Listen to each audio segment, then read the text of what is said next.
ప్రజలకి సంబంధించిన పేద వర్గాలకు సంబంధించిన మధ్యతరగతి కుటుంబాలకు సంబంధించినటువంటి ఈ పథకాలు ప్రజలకు అందించడం కోసం ఈరోజు కాంగ్రెస్ పార్టీ అంకిత భావంతో ఈ ఇంధన రాజ్యం ఈరోజు అప్లికేషన్ ప్రభుత్వం మీ దగ్గర అప్లికేషన్లు తీసుకొని వాటి అమలు చేయటం కోసం ఏర్పాటు చేసుకున్నటువంటి కార్యక్రమం ఇది.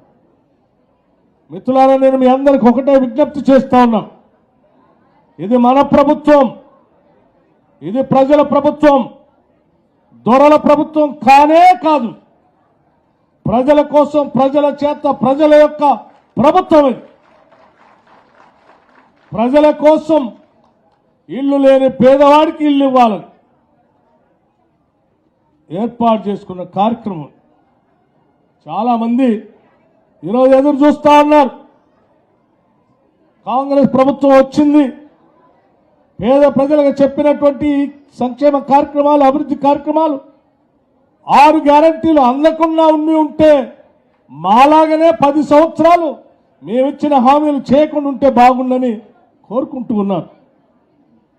అలా కోరుకొని పేదవాళ్ళకి ఎవరికి ఇల్లు రాకుండా, పెన్షన్ రాకుండా నాకు ఇప్పుడే చెప్తా ఉన్నారు, ఓ మిత్రుడు చెప్తా ఉన్నాడు, గత 9 ఏళ్లుగా ఈ గ్రామంలో ఒక రేషన్ కార్డు కానీ లేకపోతే ఒక ఇల్లు కానీ శాంక్షన్ చేయనటువంటి ఒక దుర్మార్గపు పాలన 9 ఏళ్లుగా చూశాం.